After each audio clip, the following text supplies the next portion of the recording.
dia 65 dos nossos 100 dias de oração para alcançar um rompimento sobrenatural em nossa vida, transformando os nossos dias em sementeiras de sonhos. Esse é o objetivo do nosso desafio, né? De viver realmente esse rompimento sobrenatural. Quando a gente fala de romper o sobrenatural, a gente fala de romper com tudo aquilo que não nos deixa nesse caminho da felicidade, da realização, da plenitude. E é engraçado, eu estava falando isso hoje com as minhas alunas. A gente acha que pessoas que são felizes, pessoas que vivem os seus sonhos, são pessoas que não têm problemas na vida. E o que a gente precisa entender e romper com algumas ideias é de que no mundo tereis aflições. O próprio Cristo já falava isso pra gente, né? Mas ele falava também, bom, calma, tem bom ânimo, eu venci o mundo. Então, quando ele fala que no mundo vai haver aflições, mas que é possível vencer o mundo, tá aí o segredo das pessoas que são realmente felizes. Essas pessoas aprenderam a transcender os desafios. Elas aprenderam a ter bom ânimo frente aos desafios. Porque desafios todos nós enfrentamos. O que vai medir o grau, né, é a sua capacidade de ter esse bom ânimo para transcender. Tem gente que passa por tanto desafio rindo e você imagina, nossa, que força que a pessoa tem, ou nossa, para ela tá mais leve. E não é assim. O que tem que mudar, então, na verdade, é essa nossa forma de olhar para os desafios e ter essa capacidade interior de transcender, de resolver, de passar por eles. Tendo esse mesmo olhar que Cristo teve. Cristo foi o nosso maior exemplo de um ser que é completamente divino, mas também foi completamente humano e transcendeu os desafios que ele tinha. E o maior dos desafios que ele transcendeu foi a morte. O sofrimento que Cristo teve, eu falo que não há cruz que a gente carregue que possa ser maior do que a que Cristo carregou. E por quê? Sendo que ele nos deu esse exemplo de vitória, de superação, e nos falou que é possível vencer esse mundo, vencer essas dores. Por que a gente não acredita nisso? Por que a gente se conforma com a vida que tem? Então, viver esse desafio hoje é acreditar que a gente pode romper as barreiras, romper os desafios. Qual é a barreira que você enfrenta hoje? É a barreira da doença, dos problemas financeiros, de relacionamentos que estão desgastados, que estão péssimos. É a barreira do desemprego.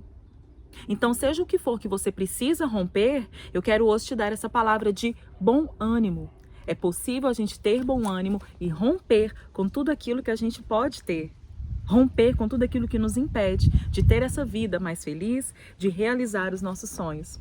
A palavra do dia 65, então, vai falar, voltando, né, para o nosso desafio, vai falar do poder da multiplicação exponencial da semente.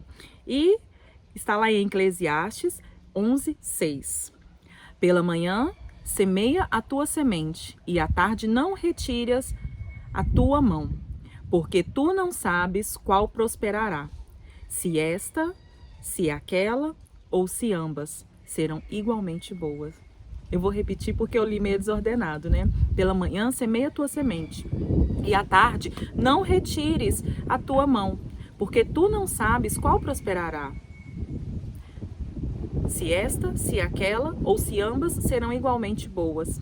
E é engraçado, né? É engraçado a gente perceber que a gente semeia, mas às vezes a gente mesmo acolhe, né?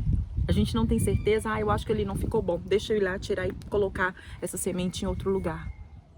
A gente não sabe o que acontece, mas a gente sabe aqui, há poder em quem semeia. A gente não sabe o que nos aguarda, mas a gente sabe que há poder naquele que faz as coisas também brotarem e germinarem. Palavra do dia 65. Termine os 100 dias dando ao Senhor como uma semente de honra. Se cele essa jornada plantando uma semente pelo seu fruto. Paulo refere-se, chama a oferta de semente. A semente é o maior agente multiplicador que existe na natureza. O livro de estudos O Cajado do Pastor mostra uma publicação do World Map editada por Ralph Mahoney, que comprova o poder da semente. Relata que o rei Tutankhamon foi um famoso faraó do Egito, enterrado por volta de 1357 a.C., numa sepultura pirâmide extremamente procurada. A sepultura foi descoberta completamente intacta em 1922 por um arqueólogo inglês. Dentro dela Entre os seus tesouros foram encontrados trigo e milho. Curioso para ver o que acontecia, após 3.279 anos, o arqueólogo plantou o trigo e o milho num solo fértil próximo ao rio Nilo, onde receberia umidade e alimentos adequados provenientes do solo. Pouco tempo depois, realizou-se uma colheita de sementes com mais de 3.000 anos de idade. Apesar da idade, as sementes só brotaram quando foram plantadas. As 5 leis da semeadura na obra de Deus. Você colhe o que semear. Você colhe onde semear. Você colhe se semear. Você só colhe depois que semear. Você com certeza colherá muito mais do que semear. Uma única semente gera a colheita de diversas espigas de milho, as quais têm cerca de 300 a 500 grãos cada uma. Existem espécies de milho da América do Norte com cerca de 800 grãos por espiga. E a pergunta do dia é: o que você tem feito para provocar uma grande colheita? Aqui não terminou não. Por hoje, tem uma segunda página que continua falando assim: provocando uma grande colheita. Imediatamente antes de um pôr do sol, em agosto de 1897, um imenso número de nuvens pequenas encheu o céu de Macerata, Itália. Cerca de 1 hora depois, as nuvens irromperam em pequenas sementes caíram dos céus, cobrindo o solo até uma profundidade de pouco mais de 1 centímetro.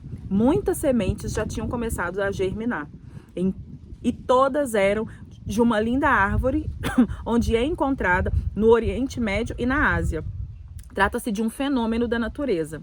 O furacão arrasta sementes para as nuvens, que depois são precipitadas na terra.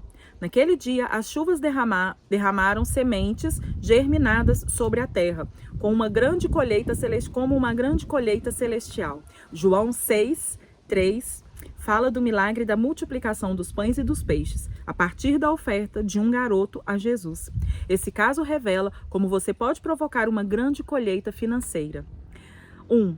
Você verá a grande colheita financeira quando colocar as mãos de Jesus sobre o que estiver em suas mãos. 2. O que sai da sua mão e passa para as mãos de Jesus multiplica-se exponencialmente. 3. Quando você oferta algo que está em suas mãos, ficará livre para receber algo que está nas mãos de Jesus. 4. Enquanto a oferta estiver em mão, ela apenas é uma semente. Mas quando é colocada nas mãos de Jesus, ela se torna a sua colheita. O Senhor está apenas esperando você passar a semente para as mãos dele e para que ele passe, então, a colheita para as suas mãos. Se Jesus lhe pedir algo que estiver em suas mãos, oferte, porque ele sempre vai devolver muito além do que você deu. Todd Barney, autor do livro Os 5 Rituais da Riqueza, diz: haja com impacto. Você precisa dar para viver. Essa é a proposta de hoje, né? Que a gente possa semear. Quais são as sementes que Deus colocou em suas mãos? Você tem plantado essas sementes? Vou deixar por escrito aqueles 5 princípios, né? E eu acho válido a gente começar a pensar sobre aquilo que você tem. Pode ser seu dom, pode ser algo realmente também material, mas eu acredito muito nos dons que Deus nos dá. Qual é o dom que você tem? Qual é o dom que Deus te deu? E você precisa então plantar essa semente. Eu tenho, por exemplo, o dom do ensino. Se eu guardo esse ensino só para mim, se eu não sou uma professora, se eu não quero levar o meu ensino para outras pessoas, eu estou deixando essa semente aqui na minha mão, eu não estou plantando aquilo que Deus me deu. Mas a partir do momento em que eu confio em Deus, coloco as minhas sementes, esse meu dom nas mãos de Jesus, Ele vai me ajudar a multiplicar isso. E é isso que eu quero que você descubra. Qual é o seu dom? É de cuidar de outras mulheres? É de ser excelente em sua família? É de ser organizada? É de ser cuidadosa? É de ter habilidade com as mãos? É de ter habilidade com a fala? É de ser uma pessoa que sabe apoiar outras pessoas, que sabe ajudar, que sabe servir? O seu dom é a sua semente. E quando a gente aprende a entregar essa semente nas mãos de Jesus, a gente também vai ver a multiplicação dessas sementes.